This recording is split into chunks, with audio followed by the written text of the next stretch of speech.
কিনা? আল্লাহ কয় কে ভাতিজা আমাদেরকে বলতে এই জন্যই দোয়া করছে এখানের মধ্যে, আমাদেরকে এই জন্যই তুমি সমবেত করছো।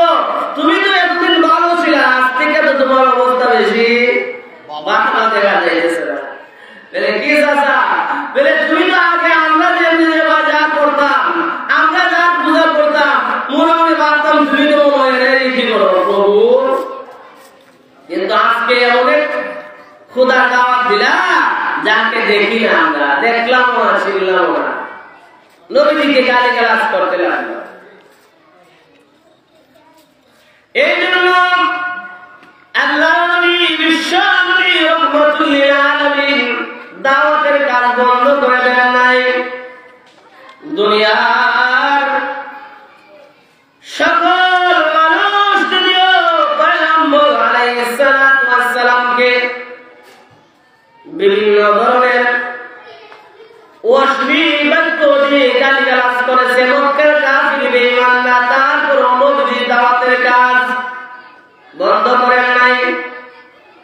এই জন্য আল্লাহ পাক রব্বুল আলামিন আল্লাহ তাআলা তার কালামে হাকিমের মধ্যে আল্লাহ তাআলা মানুষদেরকে আহ্বান করেছেন, নর-নারীদেরকে আহ্বান করেছেন, দাওয়াতের কাজ করো, নেক কাজ করো, ভালো কাজ করো।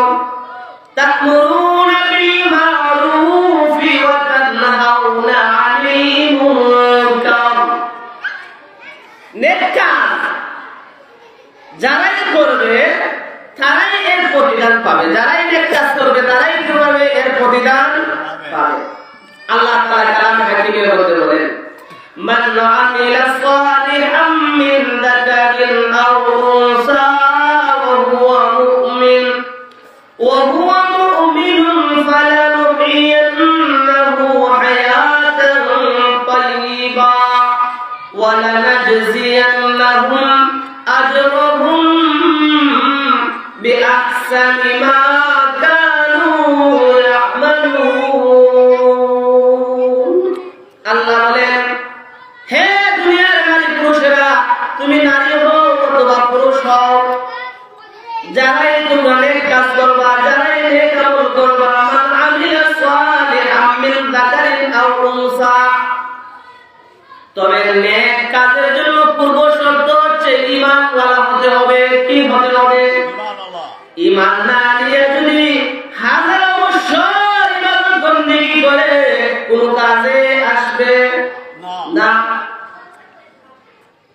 এই জন্য কোন বেঈমান কাফির যদি এক আল্লাহকে আল্লাহ বলে বিশ্বাস না করে, আমাদের পয়গম্বর হযরত মুহাম্মদুর রাসূলুল্লাহ সাল্লাল্লাহু আলাইহি ওয়াসাল্লামকে শেষ নবী বলে স্বীকার না করে, আর যদি সে সারা রাত নামাজ পড়তে থাকে, সারা দিন নামাজ পড়তে থাকে, বলেন তো তার নামাজ আল্লাহর দরবারে কবুল হবে কিনা?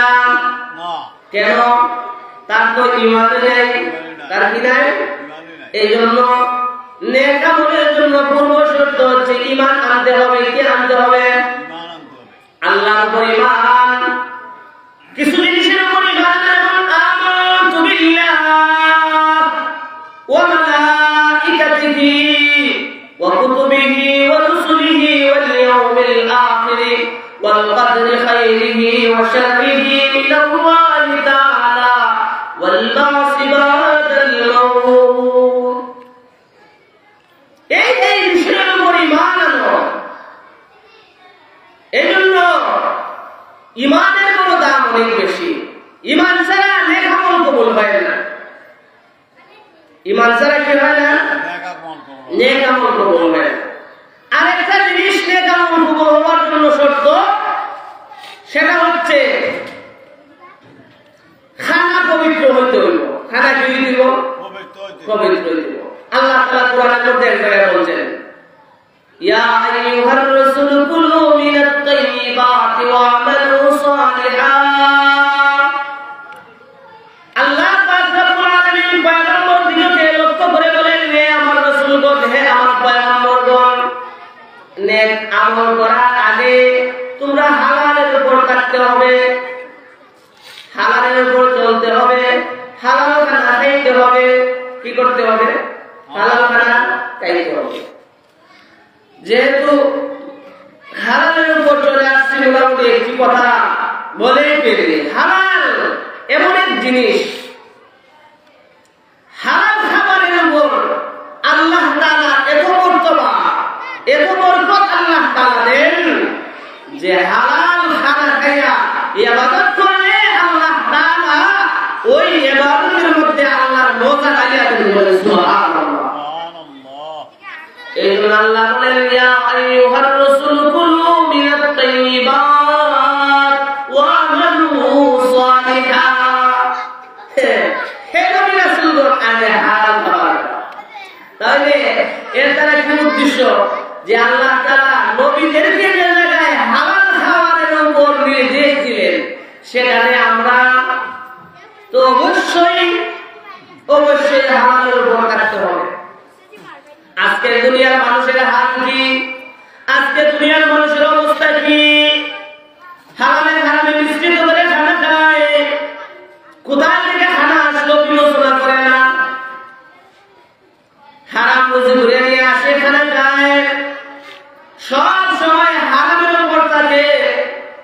পয়গম্বর আলাইহিস সালাতু ওয়াস সালাম বলেন, হে আমার সাহাবায়ে কেরাম, বলো না যে ব্যক্তি খানা খাওয়ার সময় হালাল খানা খাইল না, হারামটা খাইল, এই হারাম খানা খাওয়ার কারণে তার শরীরের মধ্যে এই খানার থেকে রক্তটা জন্ম নিল, এটাও কি হারাম? এটাও কি হারাম? সুতরাং এই হারামের উপর যদি তুমি থাকো, তাহলে আল্লাহ তাআলা তোমার ইবাদত কবুল করবে না। আল্লাহ তাআলা যদি ইবাদত কবুল করতে হয়, তাহলে অবশ্যই হালালের উপর থাকতে হবে। নবীজি বলেন, এক আল্লাহওয়ালা, এক বান্দা, এক আল্লাহর বান্দা আল্লাহর দরবারে হাত তুলিয়া দোয়া করে, রব্বুল আলামিন, তুমি আমাকে এটা দাও, তুমি আমাকে সেটা দাও, দিন দুনিয়ায় তুমি আমাকে বাড়াই দান করো। নবীজি বলেন, অথচ তার জমানটা না পাক, তার শরীরটা না পাক, তার শরীরের মধ্যে যে কাপড় আছে সেই কাপড়টাও না পাক, বলো না তার দোয়া আল্লাহর দরবারে কিভাবে কবুল হয়? তার দোয়া কিভাবে আল্লাহর দরবারে কবুল হয়? খানা খাইছে, ওই খানাটাও খাইছে হারাম। এই যে পোশাক পরিধান করছে, সেই পোশাকটাও হারাম টাকার পোশাক। যে তার শরীরের মধ্যে যে রক্ত আছে, যে শক্তি আছে, সবগুলা হারামে ভরপুর। ওই ব্যক্তির কাছ থেকে কখনো হক কথা বলার আশা করা যায়? আজকাল দুনিয়ায় মুসলমান কম না বেশি? বেশি হালালের উপরে না হারামের উপরে? হারামের উপরে যদি বেশি থাকতে থাকে, তাহলে হক কথা বলবে।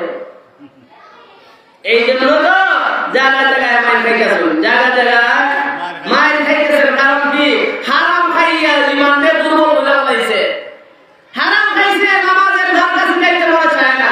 হারাম খাইছে, ওয়াজ মাহফিলে আসার মন চাইতেছে না।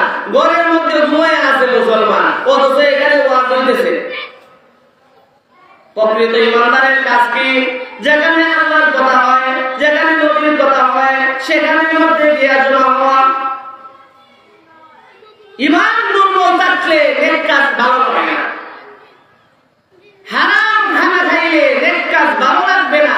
হারাম টাকা রুজি লইয়া তুমি শত বড় ধনী হয়ে যাও না কেন, তোমার দিলের মধ্যে অন্তরে কখনো শান্তি আসতে পারে না।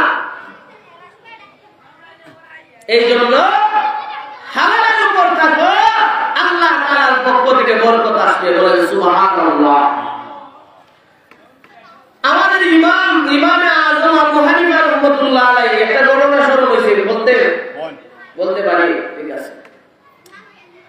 ইমামে আযম আবু হানিফা রাহমাতুল্লাহ আলাইহি একদম আত্মার চক্ষু খোলা বলেছিলেন। আত্মার চক্ষু খুলনেওয়ালা বলে আমাদের জগতে আসেনি নাই, অতীতে ছিল, বর্তমানেও। এমন বলি যারা ইবাদত করতে করতে আল্লাহর সান্নিধ্য অর্জন করে ফেলেছে। যারা শুধু চর্মচক্ষু দিয়ে দেখে না, তাদের আত্মার চক্ষুও খোলা থাকে। এমন একজন ইমাম, আমাদের ইমাম, সকলের বড় ইমাম, ইমামে আযম আবু হানিফা রাহমাতুল্লাহ আলাইহি। ইমাম আযম আবু হানিফা অনেক বড় ইমাম, ওনার এক সাথী ওনাকে দাওয়াত দিছে, হুজুরারে আপনারা দাওয়াত দিলেন খানার জন্য, বিভিন্ন আয়োজন করেন, খানা খাওয়ার দাওয়াত দেন, হুজুর অমুক দিন আমার বাড়িতে আপনার দাওয়াত। তো ইমাম আযম আবু হানিফা যে ওনার সাথী, ওনার এক ছাত্র, কোন কোন কিতাবের মধ্যে এমন আছে যেমন হয় সম্ভবত ইমাম আবু ইউসুফ রহমাতুল্লাহ আলাইহি কথা ধরে নেই, ইমাম আযম আবু ইউসুফ রহমাতুল্লাহ আলাইহি। তো ইমাম আবু ইউসুফ রহমাতুল্লাহ আলাইহি ওনার উস্তাদ ইমাম আযম আবু হানিফা রহমাতুল্লাহ আলাইহি কি করছেন, দাওয়াত দিয়েছেন ওনার বাড়িতে। তো হুজুর যেহেতু ছাত্রের বাড়িতে মধ্যে আইব, খানা দানা একটু মোটামুটি ভালো নেই, ইমাম আবু ইউসুফ রহমাতুল্লাহ আলাইহি মেয়ে বলে দিয়েছেন, ঘরের মধ্যে মেয়ে আছে, বলে আমার হুজুর তো আসবে, আজকে দাওয়াত দিছি, হুজুর তো এসে গেলে খানা খাবে, রাত্রে বেলা থাকবেও, তুই একটু খানা দানা একটু ভালো করে রান্না বান্না করে রাখো। ইমাম আযম আবু হানিফা রাহমাতুল্লাহি আলাইহি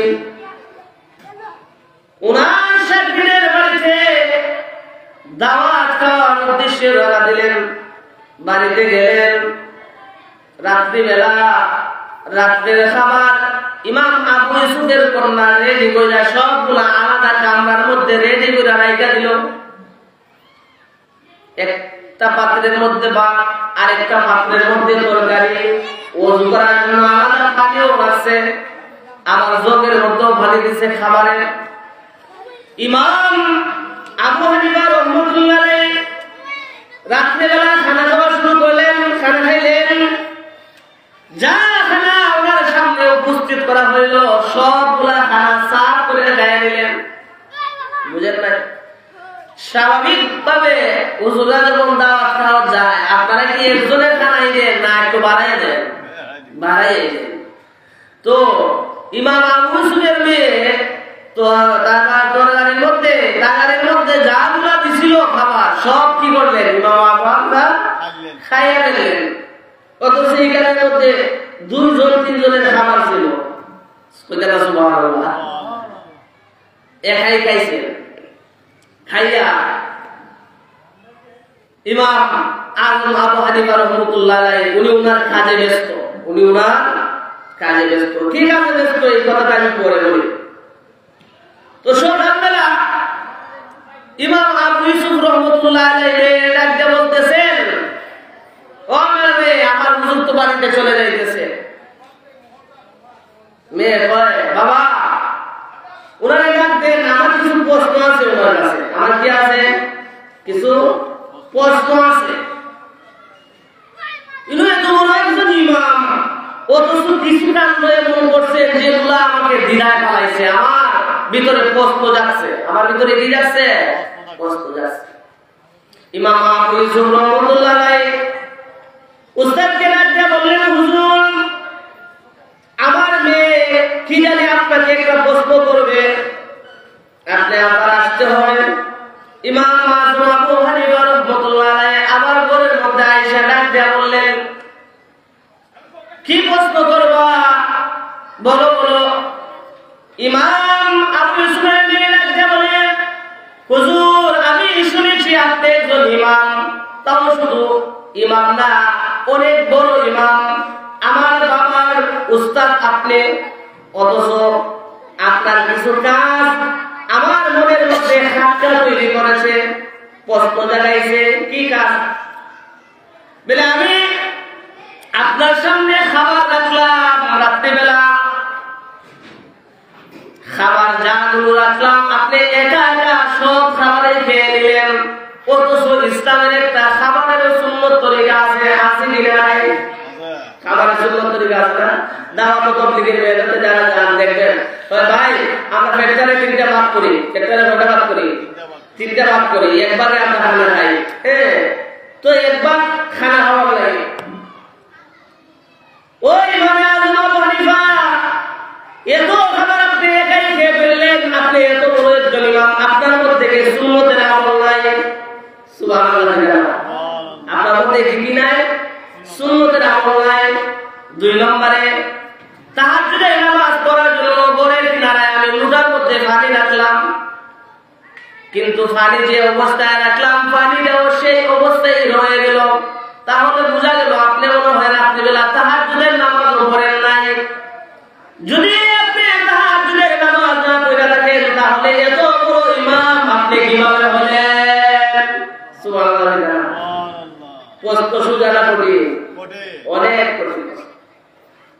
তাছাড়া আপনি এত বড় ইমাম, কিন্তু দেখা যায় আপনি ফজরের নামাজ শেষ হতে না হতে বাড়ির দিকে রওনা দিয়েছেন, অথচ একজন ইমামের, একজন আল্লাহর ওলির আলামত হচ্ছে ফজরের পরে চাষের নামাজ পড়ে বাড়িতে। ফজরের পরে আসলে নামাজ, এই নামাজ পড়ে আপনি আস্তে আস্তে বাড়ি দিকে যাবেন। ইমামে আযম আবু হানিফা রাহমাতুল্লাহি আলাইহি আবু ইউসুফের মেয়েকে ডাক দিয়ে বলেন, মেয়ে গো,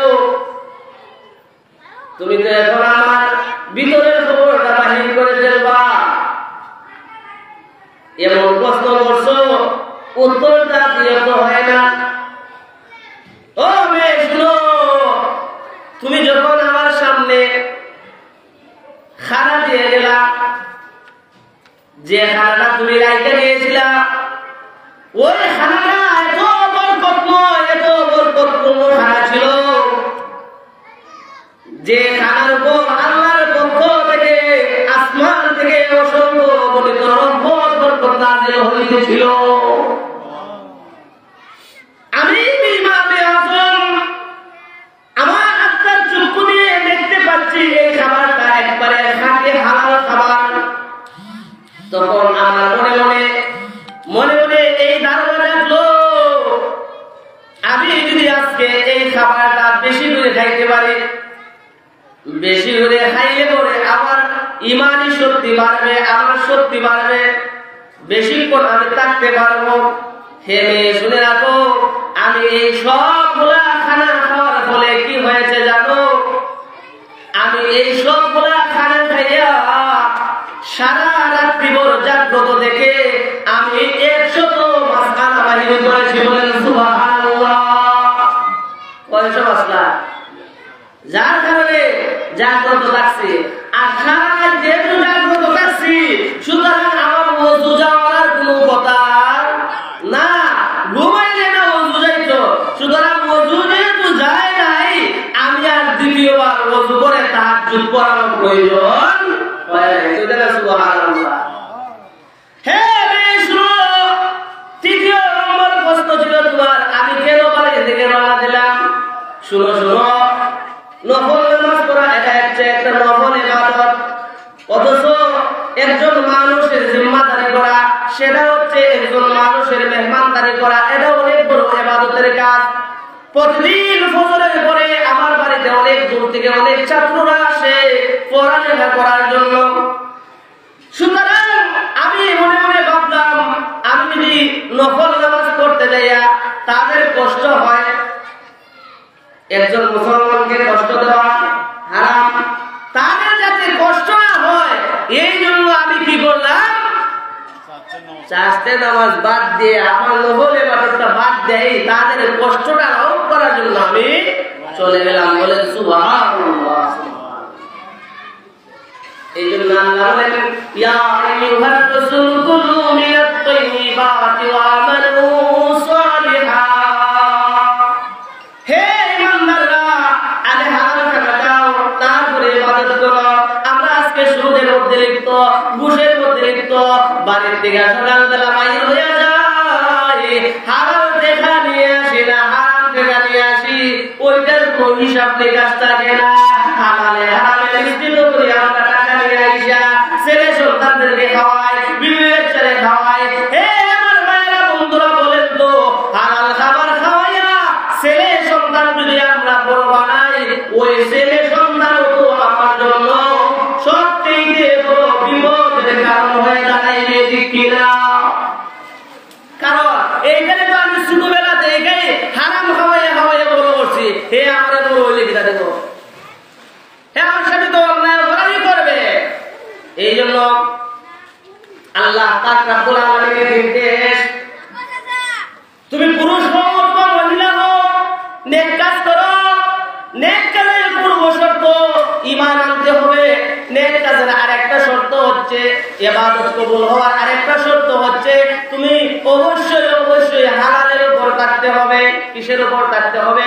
হালাল খাবার খাইতে হবে, হালাল পরিধান করতে হবে, হালাল চলাফেরা করতে হবে।